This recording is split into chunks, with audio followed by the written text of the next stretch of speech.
Preview. Preview.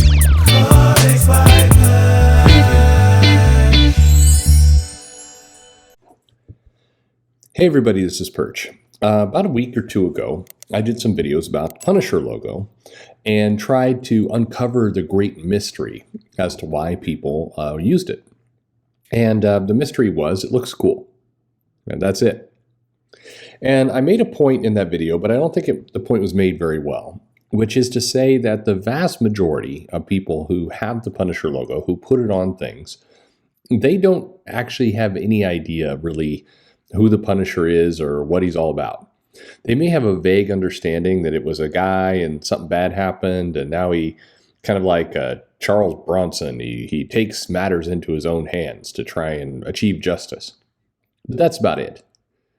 I guarantee you, if you sat down in front of 95% of the people running around with the Punisher logo on whatever they happen to be, a carpentry business, police officer, somebody in the military, they may get the name of the Punisher, Frank Castle, but I think that's a long shot. Quite bluntly, these people are not reading comics. They're using the logo because they think it's cool. But this is where the rub comes in, because people in comics are really bothered by that fact. Now, are they bothered by the fact that Marvel/Disney happily licensed off that logo and sold tons of merchandise from it? No, for whatever reason, they are not upset about that. They're upset about the people using it in the first place, and they want to reclaim it. The problem is you can't. Once you go out there and you start selling this logo and you put it out there, people are going to buy t-shirts, buy hats. Now, you can say, I don't like the clientele that's buying those t-shirts and hats, so I'm going to stop selling them. But if you've licensed out your logo to various third-party companies, you really don't have any choice but to let it happen.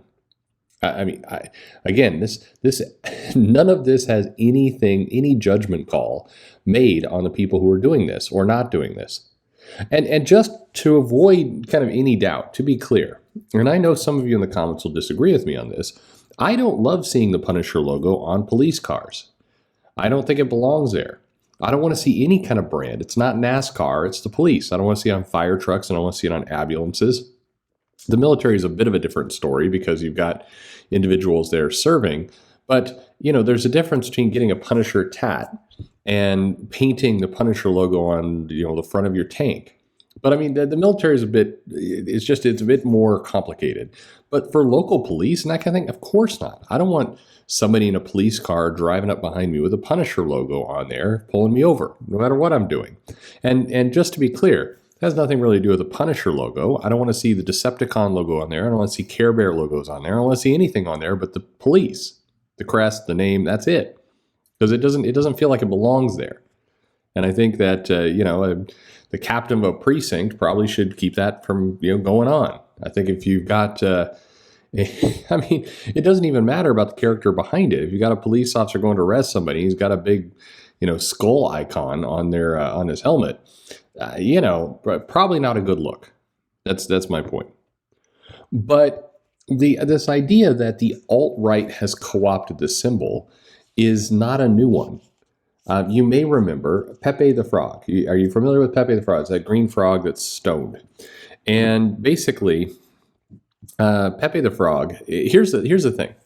If you did a quiz of everybody who's used Pepe the Frog, put Pepe the Frog in whatever, use that meme, and you said, hey, what's the origin of Pepe the Frog? And people can't tell you. Their origin is, I saw it on 4chan or I saw it on Twitter. I liked it. It was kind of a stone frog saying something. It's what I felt at the time and I ran with it. If you said, hey, did you realize there was a 2005 comic called Boys Club? What do you think that has to do with Pepe the Frog? You'd get a blank stare, but that's where Pepe the Frog originated. People co-opted it, but it had its birth in that comic and a lot of stuff in MySpace. That's where it came from. Now, the creator was alarmed when he, in his words, that it got used by the right wing. And the creator didn't like that. And the creator tried to sue some companies, was able to successfully sue companies that had used Pepe the Frog in like a video game or where they're actually monetizing it, but had pretty much no luck getting the internet to stop using it. Eventually, the creator killed Pepe the Frog. Like, I'm going to kill it. And you saw, I remember Vanity Fair and Slate kind of applauded this guy. He's willing to kill his own creation in order to keep it out of the hands of the right wing. Guess what happened? The people kept using it. Why? Because they didn't know who the creator was. They didn't know the creator had killed it off in a comic book. Nobody knew about any of this stuff. And bluntly, none of them cared. It was a stoned cartoon frog. They're going to use it as a symbol. You can kill off as much as you want. It's not really going to matter. Weirdly, the creator then came around in kind of 2019, and the Pepe the Frog was being used in the Hong Kong protests, and the creator was behind that. So, like, you know, then he had to go in there and say, well, I'm kind of bringing the Pepe back to life. And it's like, I don't know. What are you even, what are you doing? The challenge here is that once a symbol gets out there and people pick it up, they take it and they run with it. That's just what they do. In the case of the Punisher skull, it looks cool. But the confusing bit is why in comics, it gets people so wound around the bit. They cannot tolerate the fact this thing is out there, that people are using it. So they come up with weird, overly dramatic ideas. Like from Eric Larson. And he says, instead of changing Punisher's chest emblem, because he's referring to the new Japanese-inspired Punisher logo for the hand, which looks absolutely ridiculous. But anyway, they should this is Eric Larson. They should just have Frank finally realize that he's gay. And the beauty of it is that it wouldn't alter the comics at all. He'd still be dressing in leather, ignoring the ladies, and hanging out in bars with other sweaty dudes. Okay. And then he goes on, and then the Punisher skull would take on a whole new meaning, and it would just kill the dudes who brandished it. They're such a homophobic lot. Okay, again, do we think that the people who use the Punisher logo on roofing trucks and carpentry trucks and police, do you think they would know? They're like, holy shit, did you read the latest issue of Punisher? Which one? Which one? Oh, the one that Matt Rosenberg's back on the title again. There's a new limited series, 5 issues. Did you see what they did? They revealed he's gay. What? He's gay? Oh, man, we can't use a symbol now. They're not reading the comics. This is an absurd conversation. None of this is happening. The people who are using this are like, that is one badass skull. That skull is how I feel. It's kind of stylized. It works because it's one color, and I can put it on anything. You know, I can put a white version on a black background. I can put a black version on a white background. I can put a red version on a pink background. You can do whatever you want with it. You know, I saw a car the other day. Somebody had a rainbow colored version of the Punisher logo, and it was meaning to entail kind of a militant gay rights group. So cool. I mean, my point is, it's out there. It's a stylized logo. People are going to use it. This idea from Eric Larson is absurd. It's just stupid on the surface because it's going to have zero impact. People are going to use it regardless of what you do in the comics because they're not reading the comics. But there's another aspect to his comment, which is a little bit more annoying because it feeds into exactly the narrative that's been going on that does happen in some corners. I mean, again, I've said before, I don't think this is any grand publisher-enabled plot. However, I do think there are creators and editors who think this way, which is basically, I don't like what those guys over there are doing. I will make the character gay, and I'll make the character gay, and then they'll be so mad, and it'll be so much fun. I'll drink those fanboy tears. It'll be great. They'll be there and they're crying because we made him gay. The insulting part of that, and it is absolutely insulting, is that, you know, to me, that thinks so little of gay people. It's basically saying, hey, if you're queer, cool, you get to be our pawn in order to own people we don't like. And how disgusting is that? Just bluntly, it's terrible. It's like, let's use this character, you know, this character with this history. And I mean, Punisher is not my favorite character. I think it's fine. I've enjoyed some stories. Return to Big Nothing, I think, is a great story. I reviewed that at one point. I liked a lot of the Garth Ennis Punisher stuff. It's cool. But there's been plenty of Punisher comics that I haven't enjoyed. And I haven't missed the Punisher. Like they're not printing one right now. I'm not like, oh my God, I wish they'd print a Punisher comic. He's a middle of the road character for me. There's been good stories, there's been bad stories. But the character has been around for decades now. And this idea, and this has been thrown out before, people are like, I know, let's make him black. That'll make the racists mad. So again, the racists are going to continue to use the logo because it's cool looking. They're not going to care what you did. And by the way, Punisher has been black. They did that story. He changed his skin color for a couple issues. It was terrible. It was offensive. It was awful.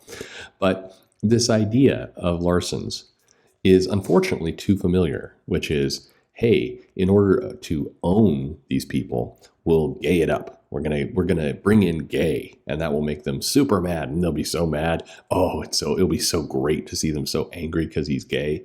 So what happens when you do that, and you get a handful of comic? The funny part is, the people who are going to be shouting about it, the people who are going to be pissed that you changed this character, are not people who are homophobic or would really be bothered by it.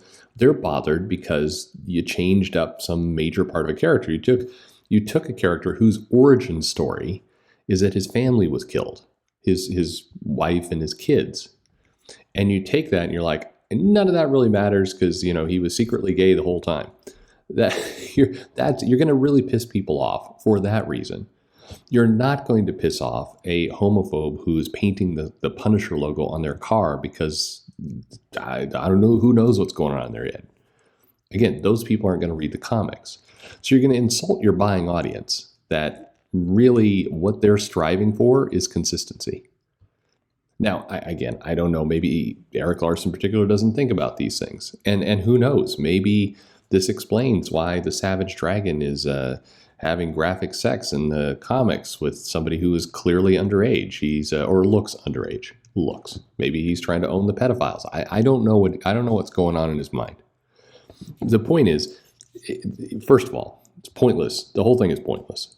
And second of all, don't use gay people as props, you weirdo. Don't. It just, like, this entire theory would be meaningless, have no value, is insulting to people, and really kind of reveals, in my mind, how some of these people think, which is, hey, if you really want to make somebody mad, if you really want to piss somebody off, then go gay. That's a great insult. How insulting is it that they have to deal with gay? I mean, gross. That's terrible. It's sickening on every level. So, again, go ahead. Do what you got to do. It's not going to change a single thing. You licensed all those products out. You sold them.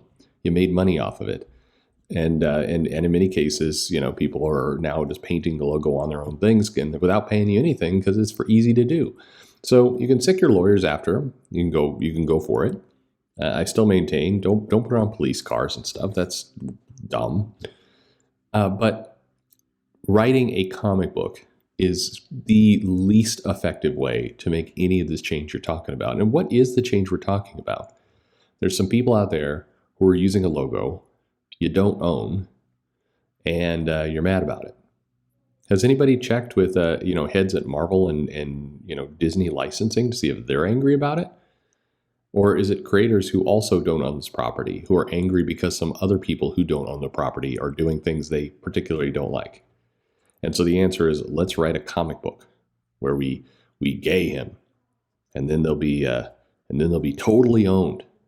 That's dumb Twitter thinking. Anyway, I promise I'm not going to do a third video on the Punisher logo because really it's simple. Logo looks cool. People use things that are cool. The end. Anyway, thanks for listening.